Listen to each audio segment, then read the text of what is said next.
வணக்கம். திரைப்பட தயாரிப்பாளரும் தொழிலதிபருமான ஆர்.பி. சௌத்ரி காலமாகி இருக்கிறார். அவருக்கு ஆழ்ந்த அஞ்சலி. இவரைப் போல தயாரிப்பாளர்களைத்தான் தமிழ் திரையுலகம் தேடிக்கொண்டிருக்கிறது. அப்படி அவர் என்ன செஞ்சாரு அப்படிங்கிறது குறித்து தான் பார்க்க போறோம்.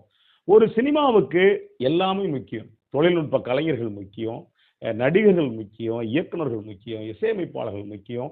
அதாவது ஆயக்கலைகளும் சேர்ந்தது ஒரு நவீன கலை ஊடகம் சினிமா. ஆனா இதுல மத்தளவுங்கள்லாம் எந்த அளவுக்கு தேவையோ அதை விட இன்னும் ஒரு படி தூக்கலா ஒரு தயாரிப்பாளர் ஒரு சினிமாவுக்கு தேவை. மற்றவங்களுக்கும் தயாரிப்பாளருக்கு என்ன வேறுபாடு அப்படின்னா, மற்றவங்களுக்கு ஒரு படம் ஓடிடுச்சு அப்படின்னா புகழ் கிடைக்கும், பணம் கிடைக்கும், எல்லாமே கிடைக்கும். ஆனா ஒரு தயாரிப்பாளருக்கு படம் ஓடுனா மட்டும்தான் அவங்களுக்கு லாபம். படம் ஓடலை அப்படின்னா அந்த போட்ட முதல்ல எடுக்க முடியாம தடுமாறிடுவாங்க. பெரிய நட்டத்தை சந்திச்ச தயாரிப்பாளர்கள் எக்கச்சக்கமா இருக்காங்க. முதலாளி அப்படின்னா சினிமாக்காரங்களுக்கு தயாரிப்பாளர் தான் முதலாளி. அந்த வகையில பாத்தீங்கன்னா எத்தனையோ தயாரிப்பு நிறுவனங்கள் இருந்தாங்க. ஏவிஎம் மிகப்பெரிய தயாரிப்பு நிறுவனம். அவங்க கூட இன்னைக்கு சினிமா பண்றது இல்ல. அதுக்கு முன்னாடி 1940கள் 50களில் பச்சைராஜா ஸ்டுடியோவில இருந்து, விஜயவாகினியில இருந்து, ஜெமினியில இருந்து எண்ணிட அடங்காத பல தயாரிப்பு நிறுவனங்கள் இருந்தாங்க. அந்த நிறுவனங்கள் மாதிரியே இன்னும் சிறப்பா ஒரு வித்தியாசமான தயாரிப்பு பணியை மேற்கொண்டவர் தான் ஆர்.பி. சௌத்ரி. ஆர்.பி. சௌத்ரிக்கு என்ன சிறப்பு அப்படின்னா 1990களுடைய ஆரம்ப காலகட்டத்தில் தமிழ் சினிமாவில் தயாரிப்பாளரா வலம் வந்தவர். ஏறத்தாழ ஒரு குறிப்பிட்ட காலம் வரைக்கும் தமிழ் சினிமா தயாரிப்பாளரா இருந்தவர். இன்னும் சொல்ல போனா அவருக்கான சிறப்பே என்ன அப்படின்னா, பல கலைஞர்களுடைய வேடந்தாங்களா, பல இயக்குனருடைய தொழில்நுட்ப கலைஞருடைய வேடந்தாங்களா இருந்தவர் ஆர்.பி. சௌத்ரி. ஆர்.பி. சௌத்ரியை பொறுத்த வரைக்கும் நிறைய பேர் கம்பெனி ஆர்டிஸ்ட் அப்படின்னு சொல்லுவாங்க. இன்னைக்கு இருக்கக்கூடிய பல கலைஞர்கள்ல ஆர்.பி. சௌத்ரி கொண்டு வந்த கலைஞர்கள் தான். அதாவது எப்படின்னா, இயக்குனர்களா இருந்தாலும் சரி, தயாரிப்பாளர்களா இருந்தாலும் சரி, சின்ன சின்ன நடிகர்களா இருந்தாலும் சரி, தொழில்நுட்ப கலைஞர்களா இருந்தாலும் சரி, இசையமைப்பாளர்களா இருந்தாலும் சரி, பல பேரை ஆர்.பி. சௌத்ரி கொண்டு வந்திருக்காரு அப்படின்னா மிக இல்லை. அதுலயும் குறிப்பா பாத்தீங்கன்னா இசையமைப்பாளர்கள் ஒரு குறிப்பிட்ட பேரை நீங்க சொல்லலாம். அதாவது ராஜ்குமார் அதுக்கு முன்னாடி ஒரு இசையமைப்பாளரா இருக்காரு. ஆனா ரொம்ப ஜனரஞ்சகமா எல்லாருக்கும் தெரிஞ்ச இசையமைப்பாளரா மாறினதுக்கு ஆர்.பி. சௌத்ரி ஒரு மிகப்பெரிய காரணம். அதே மாதிரி சிற்பி அப்படிங்கிற ஒரு இசையமைப்பாளரை ஆர்.பி. சௌத்ரி தான் அறிமுகப்படுத்துறாரு. இந்த ரெண்டு பேரும் தமிழ் சினிமாவில் பண்ணியிருக்கக்கூடிய தாக்கங்கள் அப்படிங்கிறது நமக்கு ரொம்ப நல்லாவே தெரியும். அதே மாதிரி பல இசையமைப்பாளர்கள், லவ் டுடே சிவா அப்படிங்கிற அந்த இசையமைப்பாளர், அதுக்கு பிறகு ஒரு படங்கள்ல ஒரு 4-5 படங்கள் பண்ணாரு. இன்னொன்னு சௌந்தரியன் அப்படிங்கிற ஒரு இசையமைப்பாளர்.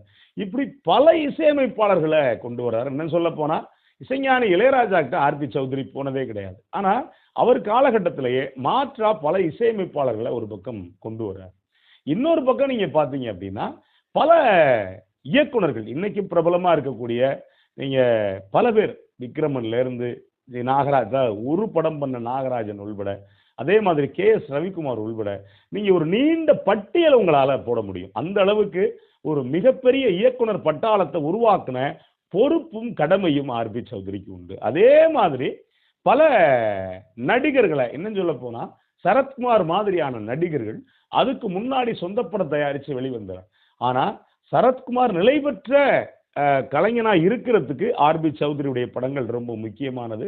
அதில் நீங்க கவனிச்சு பார்த்தீங்கன்னா பல படங்கள், நாட்டாமையில இருந்து, சூரிய வம்சத்தில இருந்து, அப்புறம் சிம்ம ராசியில இருந்து, அதுக்கு முன்னாடி பல படங்கள், அதுக்கு முன்னாடி சேரன் பாண்டியன், இப்படி பல படங்கள்ல மிகப்பெரிய முகமா அவருடைய முகத்தை பதிய வச்சதுல ஆர்.பி. சௌத்ரிக்கு மிகப்பெரிய பங்கு உண்டு.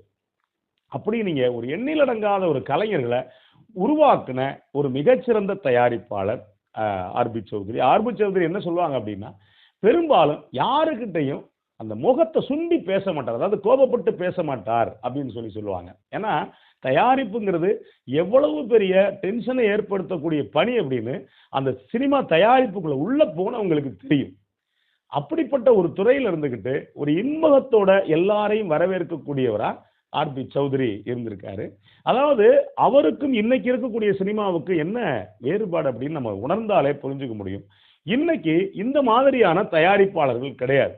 அதாவது சின்ன பட்ஜெட்டும் பண்ணக்கூடியவர் ஆர்.பி. சௌத்ரி, மிகப்பெரிய பட்ஜெட்டும் பண்ணக்கூடியவர் ஆர்.பி. சௌத்ரி. நாட்டாமை மாதிரியான திரைப்படங்கள் இன்னைக்கு கூட நீங்க பாத்தீங்க அப்படின்னா ஆரம்பிக்கிறதும் தெரியாது, முடியறதும் தெரியாது.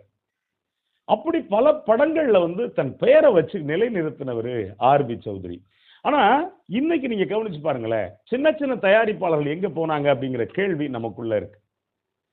இன்னைக்கு படம் பண்றது முழுக்க மிகப்பெரிய கார்ப்பரேட் நிறுவனங்கள் மட்டும்தான் படம் பண்றாங்க.